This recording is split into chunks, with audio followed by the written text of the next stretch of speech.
मन कहां से पैदा होता है? मानने से।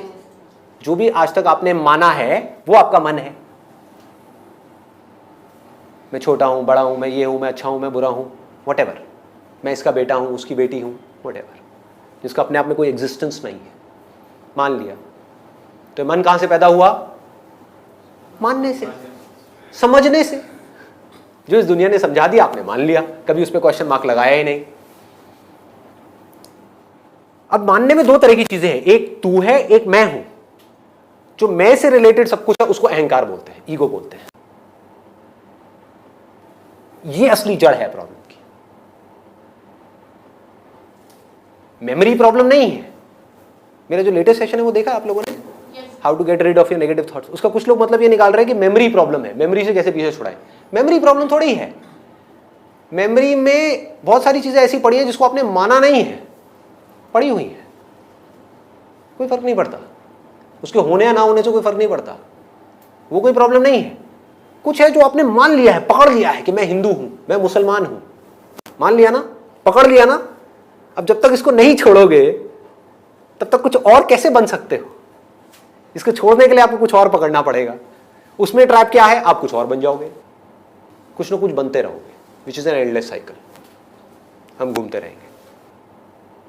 ना समझी में हमने ऐसी ऐसी चीजें मान ली हैं, ये मानने की वजह से तो ये टेररिस्ट पैदा हो रहे हैं। क्यों हो रहे हैं? कभी सोचा है एक्चुअल में टेररिस्ट कहां है? मां के पेट से कोई टेररिस्ट निकलता है? ना समझी की वजह से, अपनी अपब्रिंगिंग की वजह से उसने कुछ ऐसा मान लिया है जो सच नहीं है। वो हेट्रेड उसके अंदर भर गई है, जिस वजह से वो सब कुछ हो रहा है। अब कर्म का यहां पर कहां पर रोल आता है कि उसके पास में हमेशा एक चॉइस है कि अपनी मान्यताओं के अकॉर्डिंग चलना है, यानी कि अपने मन के अकॉर्डिंग चलना है, या अपनी समझ के अकॉर्डिंग। मन हम पे जितना हावी होता चला जाता है, यानी कि हम जो मानते हैं वो जितना हावी होता चला जाता है, हमारी बुद्धि उतनी ही बुरी हालत में जाती चली जाती है। बिना मेमोरी के कैसे देखते हैं? मैंने कहा बिना मेमोरी के देखो, कितना सिंपल है। अभी मैं आपको देख रहा हूं, एक तरीका है, मैंने आपको एज इट इज देखा। You are nothing but a body which is similar to this body. बात खत्म हो गई। आप भी अपनी जिंदगी में खुश रहना चाहते हो, ये बॉडी भी अपनी जिंदगी में खुश रहना चाहती है, हर बॉडी अपनी जिंदगी में खुश रहना चाहती है, सब यही चाहते हैं। ये क्या है? ये मैं मेमोरी के थ्रू देख रहा हूं या अपनी अंडरस्टैंडिंग के थ्रू देख रहा हूं? अंडरस्टैंडिंग के थ्रू देख रहा हूं, which is a fact. Memory is what? It's an illusion. समझ आ रहा है? जब ऐसे हम देखना शुरू कर देते हैं तो क्या होता है? इसको विवेक बोलते हैं। इसको बोलते हैं the I of discrimination, I of wisdom. Now we are wise enough to see as it is. Question क्या पूछना है बार बार अपने आप से? Who am I? That is the beginning and the end of spirituality. जब तक आप ये नहीं पूछ रहे तब तक आपके स्पिरिचुअल पाथ की शुरुआत ही नहीं हुई है। आपने मेडिटेशन कर लिया, ये कर लिया, वो कर लिया, वो कर लिया, आप में और उस संसारी में कोई फर्क नहीं है भाई। किस गलत फहमी में हो? कोई चीजों से चिपका हुआ है, आप ध्यान से चिपके हुए हो। ध्यान इन व्हाट वे? एक्सपीरियंसेस। चीजों से क्या मिलता है? चीजों से कौन चिपकता है? कोई पैसे से चिपकता है क्या? पैसे से जो मिलता है उसको खरीद करके उससे जो एक्सपीरियंसेस मिलते हैं उससे आदमी चिपकता है। तो अल्टीमेटली लोग भी एक्सपीरियंस से चिपके हुए हैं, आप अंदर के एक्सपीरियंसेस से चिपके हुए हो। यहाँ ये देखना है, वो देखना है, ये हो गया, वो हो गया, वो हो गया, क्या फर्क है? कोई फर्क नहीं। किसी ने इन एक्सपीरियंसेस को पकड़ लिया और बस वहीं पे चिपक गए। मैं एनलाइटेंड हूं, क्यों? क्योंकि मेरे को एक्सपीरियंसेस हुए। बड़ा मजा आता है भाई, ईगो को बड़ा मजा आता है बोलने में, है ना? जबकि एक्सपीरियंसेस का और एनलाइटनमेंट का दूर दूर तक कोई कनेक्शन नहीं है। कोई बाहर चीजों से चिपका हुआ है, मैं अमीर हूं, क्यों? क्योंकि मेरे पास में इतने सारे कागज के टुकड़े हैं, जिसको पैसा बोलते हैं। नकली, दोनों नकली। असली क्या है? आपको एक्सपीरियंसर को ढूंढना है कि सारे एक्सपीरियंसेस में से जो आते हैं जाते हैं, आते हैं जाते हैं, उसके साथ में एक एक्सपीरियंसर उठता है, आता है जाता है, आता है जाता है। थॉट आया कि मैं सुन रहा हूं, ये भी एक थॉट है, ठीक है? उसके साथ में एक थिंकर पैदा हुआ, वो जो आवाज थी वो गई, थॉट गया, थिंकर गया, फिर एक नया थॉट आ गया कि मैं देख रहा हूं, अंदर मुझे लाइट दिख रही है। ये क्या है? एक थॉट है। मुझे लाइट दिख गई। किसे दिख गई? पूछो। उसी को दिखी जिसको अभी थोड़ी देर पहले नहीं दिख रही थी। लेकिन जिसको लाइट नहीं दिखी उसमें ईगो का कोई इंटरेस्ट नहीं है। ईगो का इंटरेस्ट किसमें है? उसमें जिसको लाइट दिखी, क्योंकि वो स्पिरिचुअली अमीर है। अरे वो आदमी तो वो का वही है ना, आते तो वो की वही हैं, बाहर की दुनिया से अंदर की दुनिया में चले गए, वही हरकतें कर रहे हैं अंदर जाके भी। ये नहीं पूछ रहा वो एम आई, मैं कौन हूं। जो लाइट आई और गई वो मैं कैसे हो सकता हूं, जो एक्सपीरियंस आया और गया वो मैं कैसे हो सकता हूं, चाहे कितना भी अच्छा हो, बहुत अच्छा हो, कमाल का हो, उसके बाद मैं 10 घंटे तक बैठ करके रोया हूं, वो भी मैं कैसे हो सकता हूं। और इस चीज की क्या गारंटी है कि आज मैं सुख से रो रहा हूं उस एक्सपीरियंस के बाद, कल कोई और एक्सपीरियंस नहीं होगा और मैं दुख से नहीं रहूंगा? क्या गारंटी है? कोई गारंटी नहीं है। तो क्या उस वक्त मैं अनएनलाइटेंड हो जाऊंगा अगर मैं इस एक्सपीरियंस की वजह से एनलाइटेंड हुआ तो? या फिर मुझे यह समझना है कि बचपन से लेकर आज तक ये जो अरबों खरबों एक्सपीरियंसेस हुए, ऐसा क्या था उन सारे एक्सपीरियंसेस में जो नहीं बदला? आपकी कॉन्शियसनेस, जिसको आप कॉन्शियसनेस बोलते हो, वो बदलती रहती है। आप जग जाते हो, आप सो जाते हो, आप सपना देखने लग जाते हो, ये बदल रही है।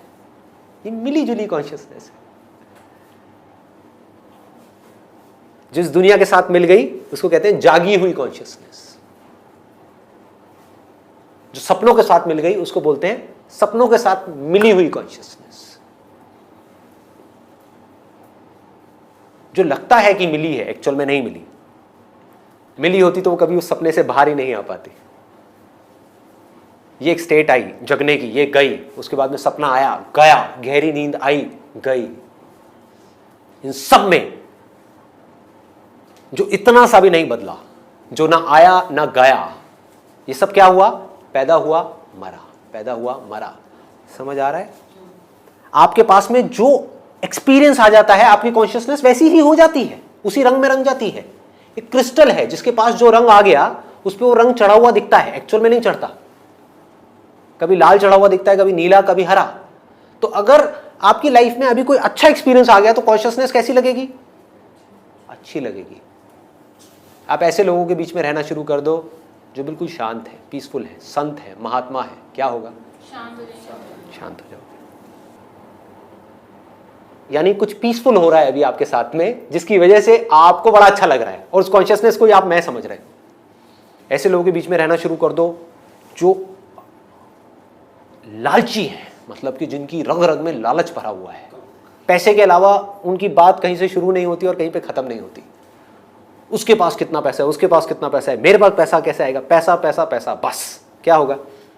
आपकी कॉन्शियसनेस उसी रंग में रंग जाएगी। कब तक रोक के रखोगे? करो कोशिश, देखना धीरे धीरे उसकी परछाई आपके ऊपर पड़नी शुरू हो जाएगी, उसका रंग आपके ऊपर चढ़ना शुरू हो जाएगा। तो ये मन उसमें रंग जाता है जो इस मन के आसपास में होता है। आप चाहे चाहो चाहे ना चाहो, आप ये ढोंग कर सकते हो कि नहीं रंगा है, क्योंकि आप सच को ना देख करके आप झूठ को देख रहे हो, अपनी एक ऐसी इमेज को देख रहे हो जो सच नहीं है। एक्चुअल में रंग गया है लेकिन आप उसको नहीं देख रहे हो, आंख बंद कर ली है। आप ऐसे लोगों के बीच में रहो जो पागलों की तरह गुस्सा करते हैं। क्या होगा? अंदर गुस्सा आएगा या नहीं आएगा? हो ही नहीं सकता ना आए, हो ही नहीं सकता ना आए, आना ही आना है। लेकिन ज्ञान क्या है? ये जानना ये जो गुस्सा जिसको आ रहा है ये थॉट है।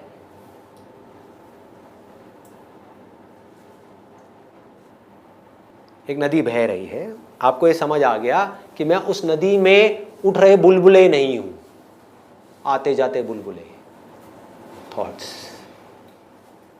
इस नदी में बड़ी बड़ी जो लहरें उठ रही हैं वो भी मैं नहीं हूं, यानी कि gross body, gross sensations, subtle sensations. मैं पानी हूं। फर्क आ रहा है? सोच में फर्क आ रहा है?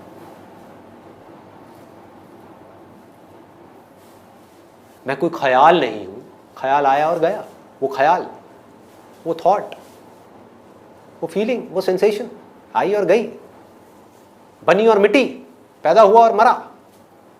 लहरें, वो भी मैं नहीं हूं। इन लहरों में, इन बुलबुलों में और इसके नीचे, इसके ऊपर, हर जगह जो पानी है वो मैं हूं। तो अब क्या करना है इस दुनिया में हो जब तक ये बॉडी है, यानी कि जब तक ये लहर है, तो क्या करना है? बह जाओ, पकड़ना नहीं है। जो भी पकड़ रहे हो इस लहर से रिलेटेड, वो सब एक ख्याल है। ये लहर बड़ी हो रही है, ये लहर छोटी हो रही है, ये लहर मर रही है, ये लहर पैदा हो रही है, इसके आसपास में लहरें आ रही है, जा रही।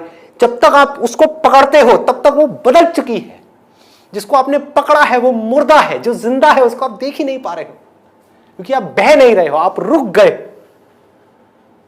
गए तो मर गए। रुक करके अगर आपने लहर की एक पोजीशन को पकड़ लिया तो आप वो ही बन गए, आप वहीं अटके हुए हो और लहर तो वहां जा चुकी है, आप वहीं अटके पड़े हो, आपने उसी को पकड़ा हुआ है। जिस बॉडी को आप मैं बोलते हो उसको ध्यान से जाकर के शीशे में देखो। मैं मतलब कौन सी बॉडी? वो जब ये बॉडी इतनी छोटी थी या इतनी बड़ी या इतनी बड़ी, कौन सी बॉडी मैं हूं? किस मैं की आप बात कर रहे हो? जब तक अपने आप को शीशे में देखते हो आप, तब तक ये बॉडी बदल चुकी होती है। समझ क्यों नहीं आ रही है बात? कितनी सिंपल है समझने में। तो आप किसको पकड़ रहे हो और किसको छोड़ रहे हो? जिस वक्त आपकी समझ में आप पानी हो तो आप शांति से बैठे हुए हो, कुछ करने के लिए है ही नहीं। पानी क्या करेगा? पानी क्या करता है? पानी क्या कर सकता है? गर्म हवा के चलने से लहरें पैदा होती हैं, अपने आप पैदा होती हैं, अपने आप मर जाती हैं। पानी क्या करता है? जिस वक्त आपकी समझ या किसी वजह से आप कोई काम कर रहे हो तो आपको अपनी समझ वहां पे लगानी होगी। गाड़ी चला रहे हो तो समझ तो लगानी होगी। उस वक्त ये नहीं समझ में बिठा सकते कि मैं पानी हूं। अब बेवकूफी है ये करना। क्लियर हो रहा है? तो जिस वक्त आपकी समझ लहर में है तो क्या करना है, यानी कि कोई काम कर रहे हो तो क्या करना है? कर्म योग का एसेंस क्या है? बह जाओ, रुको मत। कर्म है बहना, ज्ञान है ये जानना कि चाहे लहर है या नहीं है, मैं लहर नहीं हूं। बुलबुला है या नहीं है, मैं बुलबुला नहीं हूं, पानी हूं।